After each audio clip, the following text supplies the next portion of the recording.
a video lecture series based on Class 11 Sociology textbook Introducing Sociology.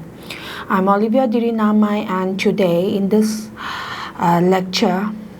last lecture of Chapter 1 Sociology and Society, we will be discussing the relationship of sociology with other social sciences. Different social sciences deal with the different aspects of the social life of men. Accordingly, history, social psychology, anthropology, economics, political science, etc., they study the various facets of the same reality, that is the social milieu, social phenomena. Naturally, these social sciences are then very much interrelated with each other. Sociology as a social science has joined the family of social science very recently.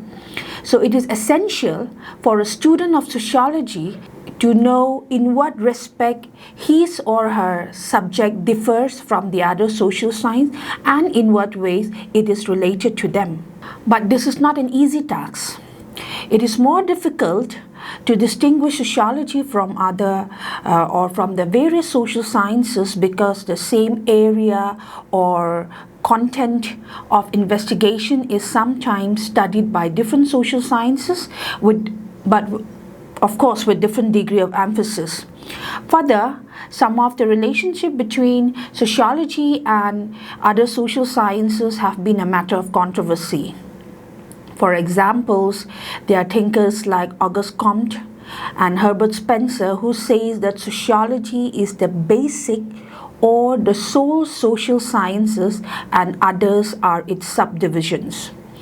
Again, there are some others thinkers like Giddings who would argue that sociology is not the sole science nor the mother of social sciences, but only their common sister.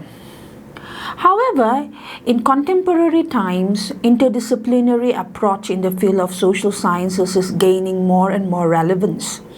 Understanding the social science, one of the social science, requires some amount of understanding of the other social science.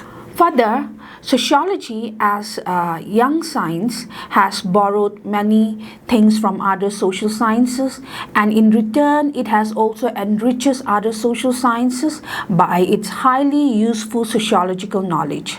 In this context, it becomes necessary, essential for us to know the interrelations between sociology and history, sociology and economics, sociology and political science, sociology and anthropology, and sociology and psychology as such.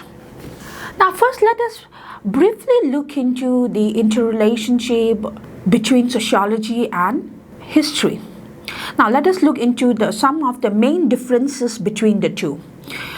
Sociology is interested in the study of the present social phenomena with all their complexities, or it is interested in the recent past. But whereas history deals with the past events of men, it is silent regarding the present. It is not interested in the present. And sociology is an analytical subject.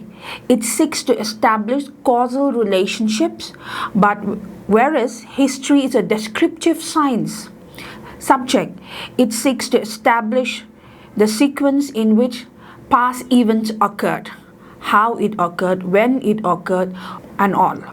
Now again, sociology is abstract in nature. It studies mostly the regular, the recurrent, and the universal. It generalizes things. For example, sociology does not study all the wars or battles waged by mankind. It studies war itself as a social phenomenon, as a kind of social conflict between two groups. Whereas history is a concrete discipline or concrete science. It is interested in the unique, the particular, and the individual. For example, the historian studies all the wars waged by mankind in the past, like the World Wars, the Indo-Pak Wars, etc. For them, each war is unique and significant. Now, these are some of the main differences between sociology and history, beside many other differences. So, and now let us look, what are the relationship? What are the similarities? What do they have in common with each other? History supplies information to sociology. As we all know that history is a storehouse of records, a treasury of knowledge. It supplies material to various social sciences, including sociology.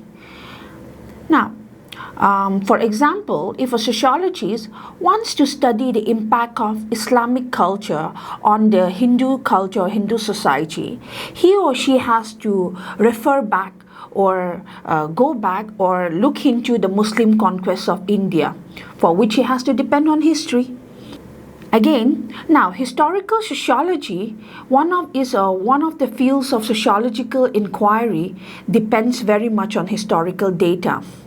In a sense, all sociological research is historical, for the sociologists normally go into the records belonging to the events or pertaining to the events that have happened or have been observed. Now, similarly, sociology also helps history. How? Let's see how it helps history.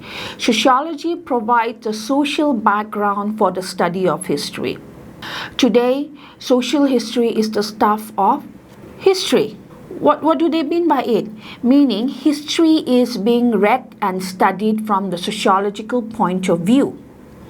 Social history is the history which deals with human relations, social patterns, mores and customs, and other important institutions, rather than monarchy, rulers and wars, which are the normal subject matter of classical history. So from the above discussion regarding the differences and the similarities or the relationship between history and sociology, we can see the mutual dependence of or interdependence of history and sociology. This has led to thinkers like G.E. Howard to remark that history is past sociology and sociology is present history. Now, let's look into sociology and political science. First, let's look into the differences, their main differences. There are many differences, but we will look into some. Now, sociology is a science of study, but political science is the study of state and government. Sociology studies all kinds of society, be it organized or unorganized. Example, sociologists will study like Nuer of Sudan, of Africa, which is a stateless society. But history will never study such kind of stateless. Political science will never study such kind of unorganized or stateless society. It studies only the politically advanced society. Now, sociology studies man as fundamentally a social animal, whereas political science, they study man as a political man. Now that we have seen the differences, let us see some of how these two subjects are related to each other. Now, both these sciences, history and sociology, are mutually helpful to each other. Political science gives sociology facts about the organizations and functions of states and government. See if there is any change in the political system or nature of power structure, if there is any change in the government, it brings changes in the society. Hence, sociology takes the help of political science to understand the changes in the sociology. Likewise, political science also gets help or benefit from sociology. How? Political science derive from sociology a knowledge of the origin of the political authority, how this political authority originated, how it is legitimate. All this kind of knowledge, they get it from sociology. Example, let's see, the state frames its rules, laws and regulation on the basis of the social custom, traditions and values of the society. But these values and these customs and traditions, they are the concern or subject matter of sociology. So without sociological background, the study of political science will be incomplete. Now again, sociology and political science, they also have common topics of interest like war, mass movements, revolution, public opinion, propaganda, leadership, elections, voting patterns, political minorities, majorities. They are some of the common topics of interest which both sociologists and political scientists study. And again, many of the social problems are also deeply political problems. Example, social problems like the communal riots, let's say the Hindu-Muslim riots, we can say, the racial tensions between the whites and the blacks, or border disputes between states, caste conflicts. They are all problems that have not only political but social implications. So this mutual interdependence and shared similar interests of research between sociology and political science has given rise to political sociology. The term political sociology has come to be accepted both within sociology and political science as a subject encompassing the overlap between the two sciences. Smeltzer has defined political sociology like this. Political sociology can be defined as the study of the interrelationship between society and polity, between social structures and political structures. So now let's see what are some research topics of political sociology. What do political sociologists do, or what kind of question do they ask, or what kind of research do they do? Example, they will ask like, why do people vote more often than others? Or what difference does it make if there are more women elected in politics, in the legislative assembly, and so on? Another topic may be, do the media succeed at informing the public and inspiring the people to join politics? These are some of the examples of research topics of political sociology. So this intimate relationship between these two subjects, that is sociology and political science, have led thinkers like Comte and Spencer to say that there is no difference whatsoever between them, that they are one subject, same subject. Another very significant remark has been made by G.E.C. Catlin, who stated that political science and sociology are two facets of the same figure, two sides of the same coin. Now, let us look into sociology and psychology. First, let us see into the differences.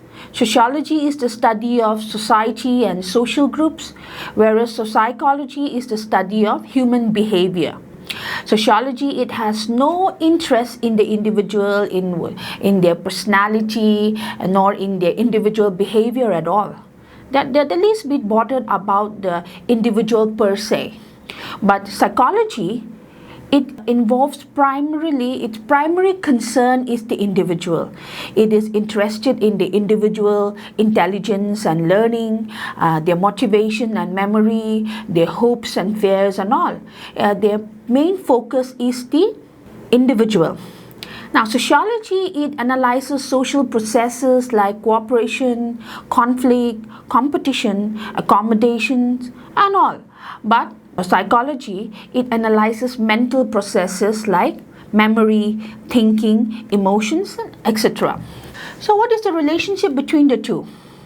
Now, social psychology has emerged as a bridge between psychology and sociology. So what is this social psychology? Social psychology is the science of the behavior of individual in society.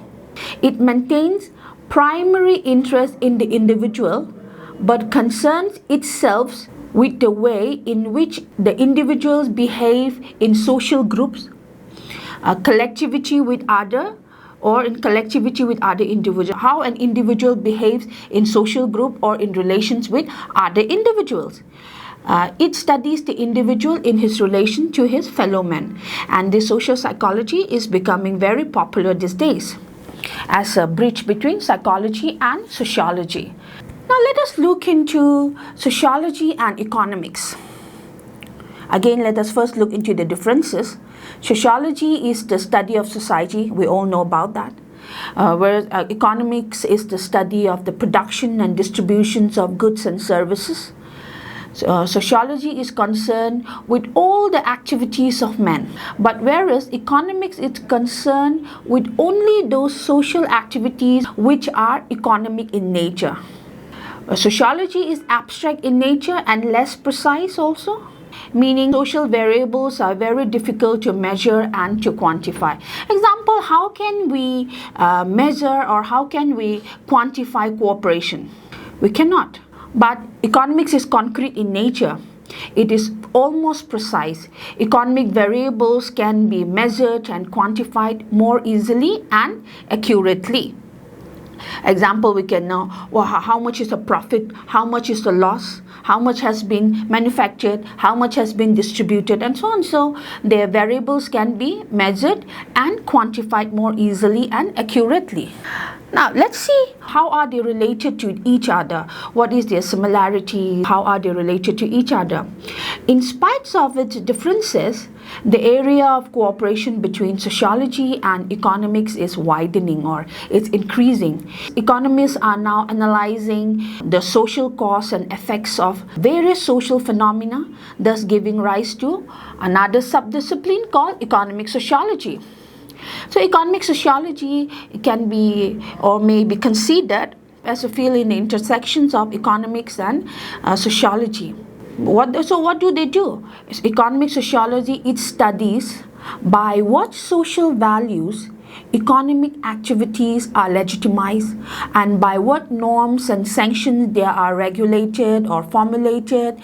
And besides that also, economic sociology, it encourages questioning and critical perspective, not to accept things as they are, but to questions, but to look at it from a critical perspective of the economic solutions provided by economy for certain issues or problems or goals. And not only that, it also encourages questioning and perspective, critical perspective about the desirability of an economic goal itself, not just the means but of the goal of the economic activities. And further, there are certain socio-economic problems like poverty, beggary, unemployment, overpopulations, unregulated industrializations that have to be studied together by both economists and sociologists to come up with practical solutions to help in meeting these challenges. Now, sociology and anthropology. Let's see the differences again. Sociology studies the modern, the civilized and complex societies, whereas social anthropology is concerned with the study of simple, uncivilized or primitive and non-literate societies. Sociologists more often study parts of society and would often focus on parts of society like they study like the bureaucracy, like religion, caste, or a process such as social mobility and all these things. Whereas social anthropologists, they tended to study society in all its aspects as wholes. They concentrate their studies in a given culture area such as the Andaman Islands, the New World or Melanesia, meaning they study the entire culture of the society or culture of the Andaman Islanders or the New World of Sudan or that of Melanesia place. They're going to study the entire culture of a particular place or particular society or particular culture. Whereas sociologists, they often study parts of society, not the entire thing. There's a like example that I've already stated before, like they study the religion of a particular society or the caste or the social mobility of the particular society. Sociologists make use of observation, interviews, social surveys, questionnaires and other methods and techniques in its investigations. But anthropologists, they directly go and live in the communities they are studying and they use ethnographic research method. That is, they document the lives of the people, they go and observe them, they go and live with them, observe them, and write down and document the lives of the people or the life of the community they are studying. Now that we have seen the differences between the two, let us see how they are related to each other. Today, as we have seen, as we know, in the distinction between a simple and a complex society itself need major rethinking. How do we say this is simple and this is complex society? Modernity has led to a process whereby the smallest village was impacted or is impacted by global processes. Because of globalization and all in present daytime, the world has shrunk. Globe has shrunk. For example, let's say India itself is a complex mix of tradition and modernity, of the village and the city. In a big city like Delhi, the capital of India, you will find villages lying next to urban area. So this decline of simple societies had led many thinkers to believe that social anthropologies would lose its specificity, would lose its uniqueness and merge with sociology. But that has not happened. However, there have been successful interchanges between the two disciplines. The social anthropologists today are also making a study of the present contemporary societies and all its processes. And on the other hand, sociologists also have benefited from the methods and techniques of anthropologies, like the qualitative techniques, like the ethnography, the fieldwork, macro and micro approaches for studying the complexities of modern societies. Especially in India, where there is a blend or mixture of both modernity and society, sociology and anthropology have had a very close relationship. Indian sociology has been far more eclectic in borrowing from both traditions. Let's see, Indian sociologists, they often study societies that were part of and not of one's own culture. What does this mean? This means that social anthropologists develop at a time when the Westerners or the Europeans, they go and study society which is not their own. But now Indian sociologists, they study Indian society that sometimes are of which they are a part of, and sometimes of which they are not a part of. It could also be dealing with both complex differentiated societies of urban modern India. We have very urban societies in India which are studied by Indian sociologists, as well as the study of primitive tribes in a very holistic fashion. So from the various discussions, we have seen that though every social sciences has its own distinct field of study, interdisciplinary approach is becoming more and more popular. And sociology in particular is related to almost every social science because of its subject matter, that is society as a whole, as the other social sciences study one or the other parts of society. That's it for today. Thank you.